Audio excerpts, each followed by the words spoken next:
More than 5,000 people have been arrested by ICE in New Jersey since the start of the second Trump term, and the number of detainees at the immigration detention facility Delaney Hall in Newark has tripled up to more than 800 people from September to November. Immigration attorneys are struggling to keep up as the nature of many of these detention cases has also changed over the last year. Joining us now to explain what they're dealing with is Alexandra Gonçalves Peña, legal director of the New Jersey Immigrant Rights Program at American Friends Service Committee. Alexandra, great to have you with us tonight. Just help us understand, I know you represent individuals who are facing immigration battles in court. How have these cases changed in the last year? Absolutely. And thank you so much for having me on to discuss this very, very important issue. So as a result of efforts by the recent administration to deprive non-citizens of due process through the use of mandatory detention and limited access to asylum, we have seen the variety of cases that we have managed change dramatically. As a result, many of my colleagues, the team here at American Friends Service Committee, have had to pivot dramatically, relying more on federal courts than we ever did before, unfortunately, due to the myriad changes that we have seen through this administration. When you say, I'm gonna stop you right there. When you say relying on federal courts, what do you mean by that?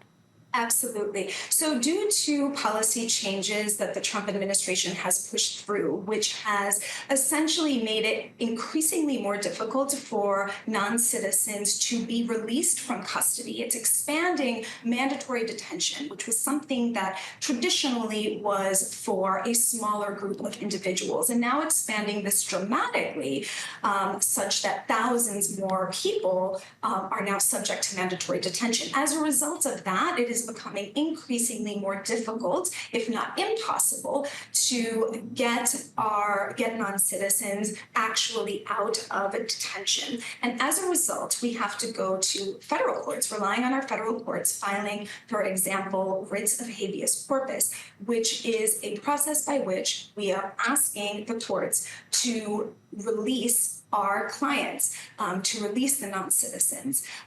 Many times we are succeeding. Unfortunately, sometimes we are not succeeding. But, unfortunately, the reality is that the demand is quickly outpacing, as it has always outpaced, the ability for us to actually provide services to a large group of people. Let me ask you this. What do we know about the people being detained? The Trump administration says that it wants to remove individuals who are threats to society. What do we know about the percentage of individuals with a criminal record who are being detained in New Jersey right now? Well, in New Jersey, as well as nationally, there are reports about the percentage being incredibly low. I don't have exact numbers, unfortunately, but the percentage is very minimal. And we're seeing that the vast majority of individuals in detention are individuals with absolutely no criminal history at all. So that,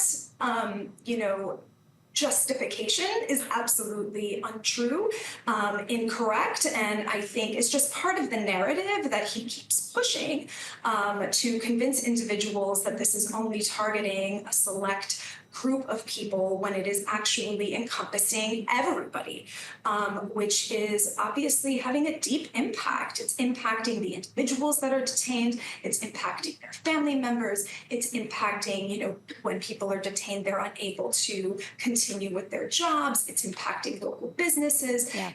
This goes beyond impacting just the immigrant community. It affects everybody within the state of New Jersey. The data shows that an individual with legal representation is about 10 times, more than 10 times more likely to have their case resolved, to win their case.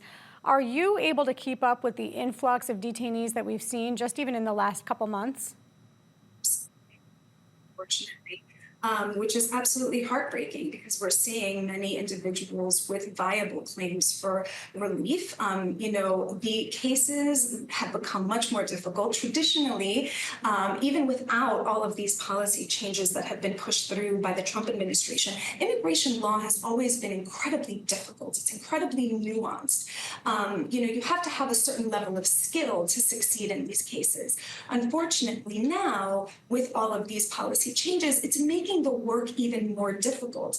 And it's requiring all attorneys, not just from our team here at AFSC, to become nimble, to adjust to these changes, to learn new areas of law, to learn how to practice in other venues. We're trying all that we can. And it's really incredible to see how wonderfully the legal services community is responding. However, the reality of the matter is that we cannot keep up with the demand. And it is so important now more than ever that we get commitment from the state, from the governor-elect, from our legislators to provide additional funding to ensure that we're able to meet the needs as best as possible.